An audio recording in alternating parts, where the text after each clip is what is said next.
नमस्कार मित्रांनो, श्री स्वामी समर्थ.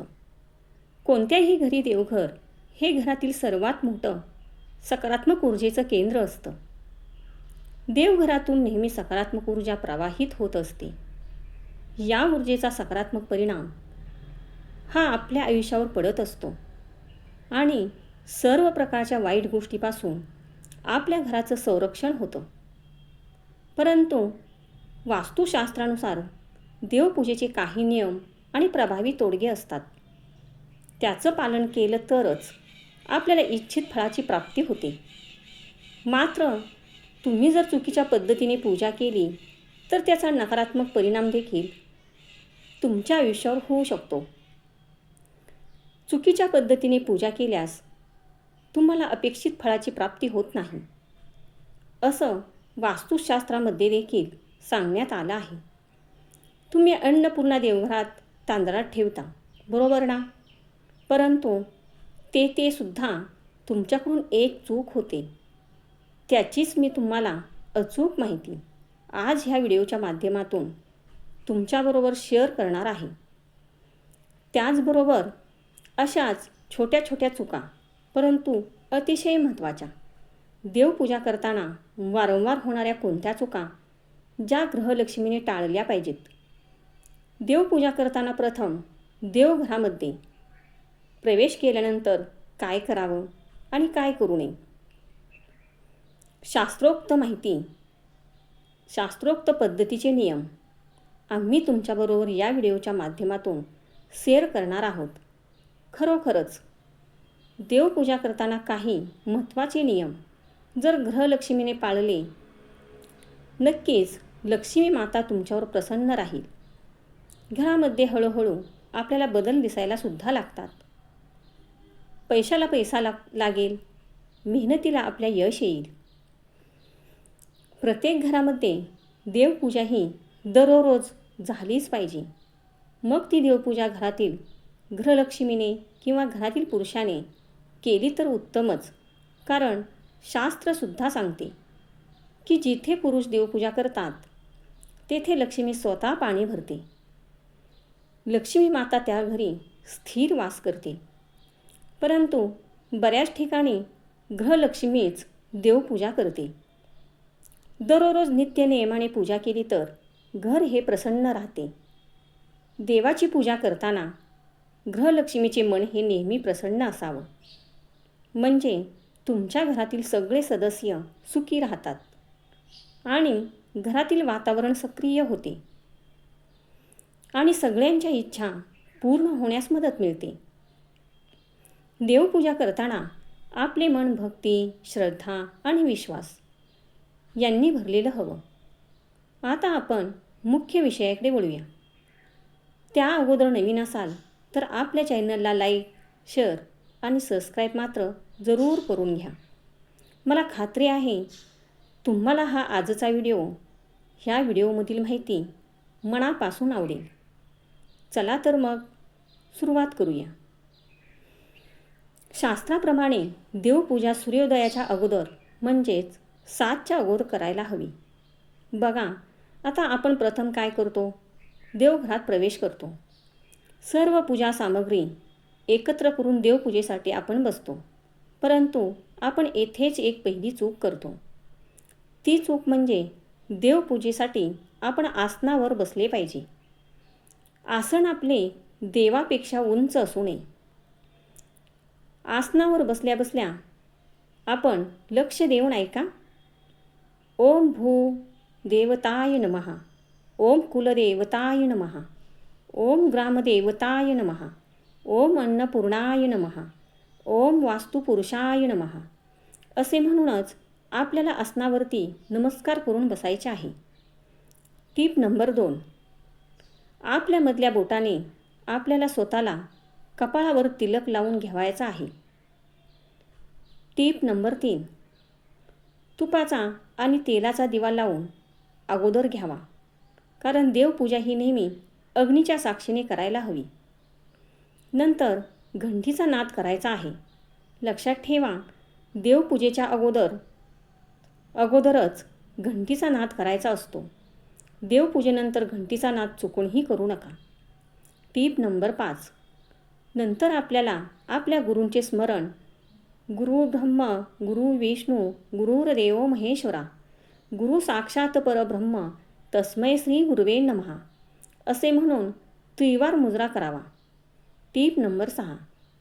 पाणी भरलेला पाण्याचा तांब्या देवाच्या उजवीकडे ठेवावा. त्यातील जलाने प्रथम शंखाची पूजा करावी. शंख जलाने भरावा. टीप नंबर 7.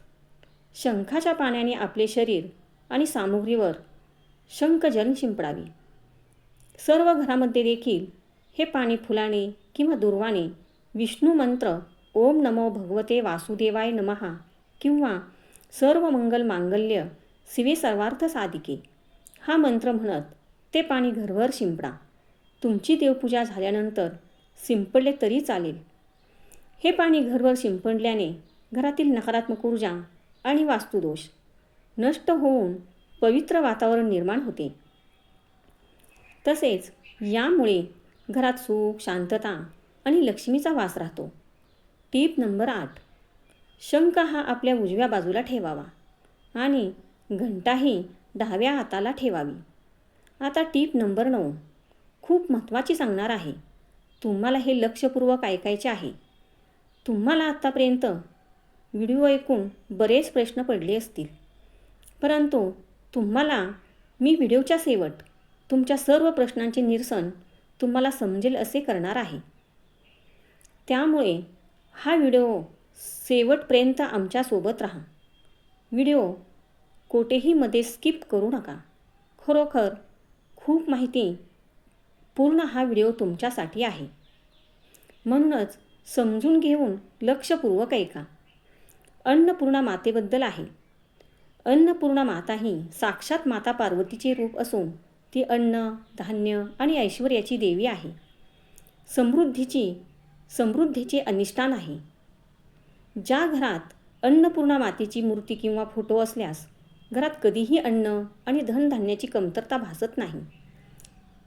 तिची स्थापना केल्याने घरातील दारिद्र्य वास्तुदोष आणि नकारात्मक ऊर्जा नष्ट होते. देवीच्या कृपेने कुटुंबात अन्नपूर्णा आणि लक्ष्मीचा कायम वास राहतो, ज्यामुळे घरात सुख शांती आणि समाधान टिकून राहते. 100% लोकांच्याकडे देवीची मूर्ती तांदळात ठेवतात, परंतु ती का ठेवली जाते? तांदूळ हे अक्षत आहेत. तांदळाला हिंदू धर्मात अक्षत ज्याचा क्षय होत नाही असं म्हटलं जातं. ते अखंडतेचे प्रतीक आहे. म्हणून ते देवघरात एका छोट्याशा वाटीमध्ये तांदूळ घेऊन ती तांदळाची वाटी भरून घ्यावी. भरून घेऊन अन्नपूर्णा माता त्याच्यामध्ये ठेवतात, बरोबर ना? त्यामुळे घरामध्ये धनधान्याची अजिबात कमतरता भासत नाही. सतत धान्याचे भांडार भरलेलं असतं. तांदूळ हा चंद्राशी संबंधित आहे, जो मनाला आणि घराला शांतता देतो. तांदळात मूर्ती ठेवल्याने देवीची कृपा संपूर्ण अन्नात उतरते.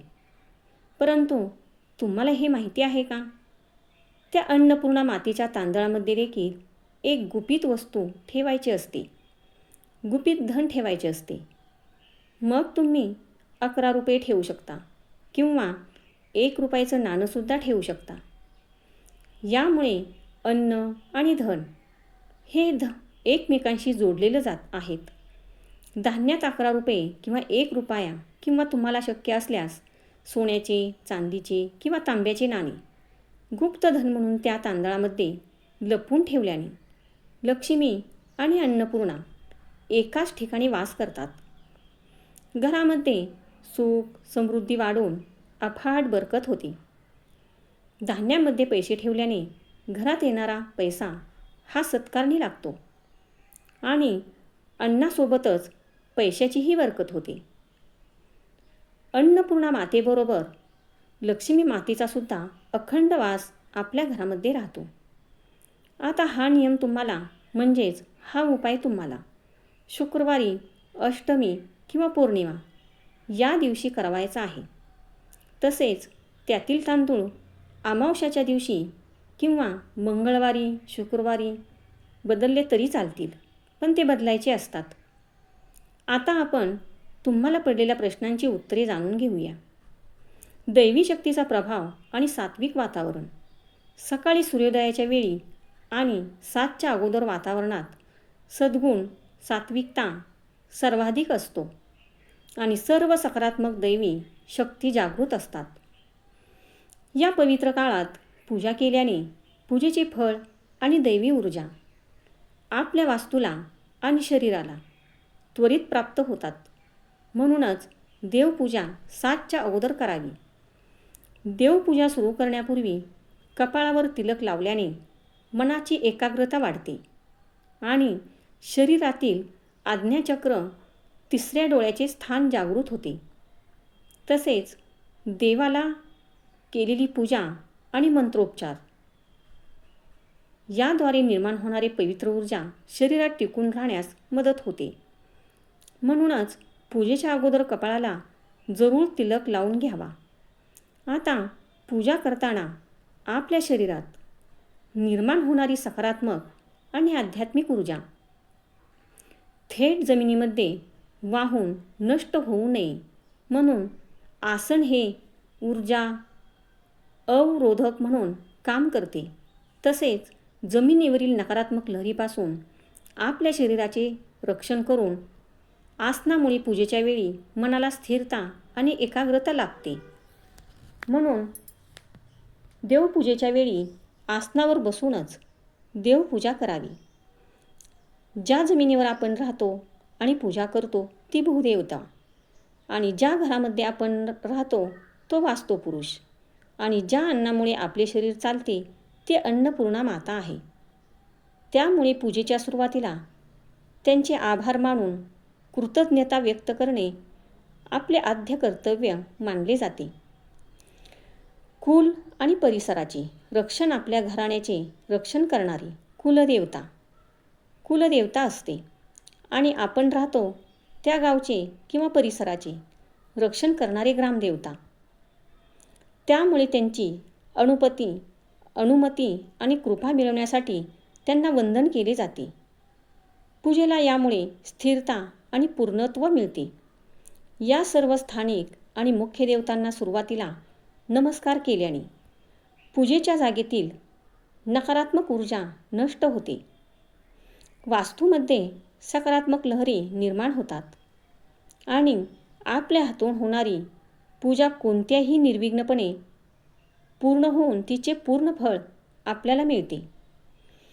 देवपूजेच्या सुरुवातीला घंटानाद केल्याने निर्माण होणाऱ्या ध्वनी लहरीमुळे देवघरातील आणि मनातील नकारात्मकता नष्ट होऊन देवता जागृत होतात आणि पूजेसाठी सात्विक वातावरण तयार होते. म्हणून देवपूजे अगोदर घंटानाद नक्की करावा. तसेच शंखातले पवित्र पाणी घरामध्ये शिंपडल्याने वास्तूमधील सर्व दोष, जंतू आणि वाईट शक्ती दूर होतात आणि घरामध्ये सुख, समृद्धी आणि साक्षात लक्ष्मीचा अखंड वास राहतो. पूजेच्या सुरुवातीला गुरूंना वंदन केल्याने त्यांची आध्यात्मिक ऊर्जा आणि आशीर्वाद जागृत होतात. हे आशीर्वाद आपल्याला पूजेभोवती एक संरक्षक कवच निर्माण करतात, ज्यामुळे आपल्या हातून होणारी पूजा निर्विघ्नपणे देवांपर्यंत पोहोचते आणि तिला पूर्णत्व लाभते. सांगायचे तर हे छोटे आणि सोपे उपाय दिसायला साधे असले तरी यामुळे आपल्या घरातील वास्तुदोष दूर होतात आणि घरात सकारात्मक ऊर्जेचा संचार होतो. तुमची श्रद्धा आणि भक्ती जेवढी खरी असेल तेवढाच या उपायांचा प्रभाव तुम्हाला तुमच्या आयुष्यात नक्कीच दिसेल. मला खात्री आहे की तुम्हाला ही आजची माहिती नक्कीच आवडली असेल. जर तुम्हाला हा व्हिडिओ माहितीपूर्ण वाटला असेल तर व्हिडिओला एक लाईक नक्की करा. तुमच्या मित्रपरिवारासोबत हा व्हिडिओ शेअर देखील करा आणि आपल्या चॅनलला सबस्क्राईब करायला मात्र विसरू नका. कमेंट बॉक्समध्ये जय माता अन्नपूर्णा किंवा जय महालक्ष्मी नक्की लिहा. धन्यवाद. भेटूया पुढच्या व्हिडिओमध्ये. तोपर्यंत नमस्कार. व्हिडिओ पूर्ण ऐकल्याबद्दल धन्यवाद. श्री स्वामी समर्थ.